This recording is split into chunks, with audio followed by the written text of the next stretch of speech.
secretario de Relaciones Exteriores, Marcelo Ebrard, dijo en la mañanera que 13,175 mexicanos han sido repatriados de diferentes países luego de haber quedado varados ante la contingencia por el coronavirus. Yo le pregunto, estos 13,175 mexicanos no son necesariamente de Estados Unidos, pero ante lo complicado del escenario electoral, ante lo complicado de un Donald Trump a nivel político, ante la pandemia, ¿usted ha pensado en la posibilidad de un retorno masivo, forzado de Estados Unidos a México, doctora?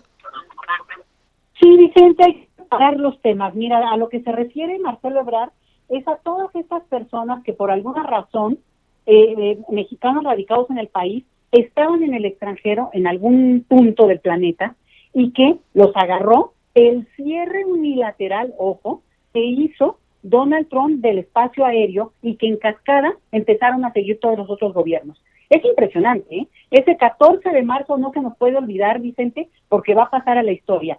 De manera unilateral, el señor Donald Trump decidió que se cerraba el espacio aéreo primero de su país, y eso, pues, sus obedientes, todo el mundo, incluidos los propios europeos, empiezan a cerrar de alguna manera los espacios aéreos, y eso es un desastre internacional. Te diría yo que eso dinamitó el problema económico con el tema de la pandemia. ¿Por qué? Porque un problema de sanidad de repente se ve con esta problemática inmensa que tiene que ver con que tienes el planeta detenido y, bueno, las líneas aéreas ya sabemos lo que ocurrió. Entonces, a lo que se refiere Marcelo Ebrard es que estos mexicanos que fueron poco a poco comunicándose con las embajadas, los consulados, la Secretaría de Relaciones Exteriores de manera directa, fueron localizados y se pudo hacer puentes aéreos gracias a que México no cerró su espacio aéreo. México incluso sirvió para que otros países, otros ciudadanos desde Perú, eventualmente de algunos de Centroamérica, con mucha complicación, porque en sus países incluso los pusieron en cuarentena al regresar, pero no creas que en cuarentena la que estamos pensando de 15 días, hasta un mes y sin darles nada de información. Una violación a los derechos humanos es este tema de los varados. Ya no son, en este caso, los migrantes, sino gente que se halló varada. Entonces, esto es a lo que se refiere Relaciones Exteriores con este tema de los que ha ido retornando poco a poco al país. El otro tema, Vicente, es el que viene complicado, y aquí vienen varios mensajes que creo que es importante tomar en cuenta. Sí se espera y sí se especula de una manera como, bueno, muy con conocimiento de causa, un retorno potencial al país por varios temas que se cruzan. No solamente la economía en Estados Unidos, no solamente que el propio sistema de migración de Estados Unidos ha anunciado que no ha detenido incluso las redadas en este momento de pandemia y en este momento en que, aunque se empiezan a abrir ya espacios en ese país, en Estados Unidos, la realidad es que sí hubo un cierre, por ejemplo, en ciudades como Nueva York, lo sabemos bien. Entonces, no han detenido su trabajo de detener y deportar a la gente. Ha habido también, sabemos muy bien, un cierre pues prácticamente blindado de la frontera, y administrativamente no se está dando paso a los procedimientos para solicitar sea asilo o un tipo de visado incluso que como lo que se estila mucho en Estados Unidos, laboral, educativo o lo que sea. Y esto ha atrasado muchísimo y le ha pegado directamente, imagínate, al presupuesto del área de migración en Estados Unidos, porque no tienen esos recursos de lo que se cobra por todos estos trámites. Entonces, tenemos que es como una bandada por varios lados, y al mismo tiempo México y los mexicanos que radican en Estados Unidos y que están en una situación en la cual no tienen documentos, deben prepararse para cualquier eventualidad, no solamente hablándolo y teniendo claro lo que eso puede implicar, sino haciendo un plan, Vicente. De esto se ha hablado hace muchísimos años siempre, es como un mensaje a la comunidad mexicana, porque desafortunadamente cuando hay población que no tiene documentos, aunque el resto de la familia los tenga, puede haber sorpresas muy desagradables que incluso pueden obligar a toda la familia a tomar la decisión de regresar.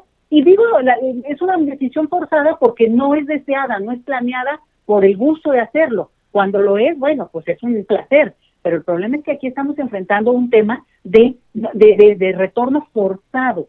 Y la gente debe de, entre otras cosas, Vicente, hacer su famoso trámite, ya lo he dicho 1000 veces, no me importa, sacar la credencial para votar con fotografía. ¿Por qué?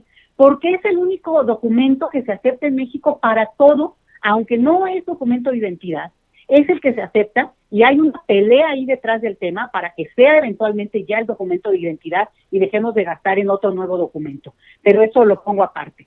El punto es que mínimo tener ese documento, obviamente que es para votar y siempre lo diré, pero aquí el asunto es que tiene que ser un trámite precautorio, porque la gente si tiene un documento, aunque eso no quiere decir que le va a quitar problemas, sí le va a facilitar algunas cosas que se complican de una manera exorbitante en nuestro país, Vicente, injusta y cruelmente, porque te estoy hablando de que por lo menos hace 10 años sabemos muy bien lo que ocurre con la gente que regresa forzadamente al país y se ve como indocumentada en su propia tierra.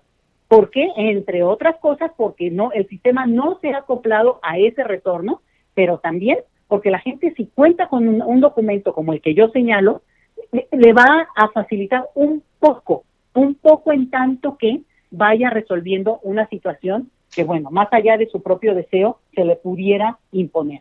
Entonces, sí creo que vienen tiempos muy difíciles, inclusive se especula que el aumento fuerte que hubo de remesas el mes pasado tiene que ver con la precaución que algunas personas están viendo en el sentido de poder ir mandando algún dinerito para tener si tuvieran que regresar al país. Entonces, son las especulaciones, las hipótesis, las apuestas que tenemos en la mesa, ante las que no podemos decir una contundencia hasta que se vea, pero la realidad es que la situación económica en Estados Unidos no apremia para invitar de una manera masiva, siempre será el país más atractivo, en esta época lo es, ¿no? Un país económicamente muy solvente y en un momento dado requerirá mano de obra, pero no en este. Y eso puede implicar un recrudecimiento de esta política que se junta, como bien tú me preguntabas antes, pues con el tema migratorio que es muy rentable para Donald Trump. Entonces, ponerlo por ahí y tener esa precaución, Vicente, siempre vale la pena repetirlo. Y usted como experta en temas migratorios,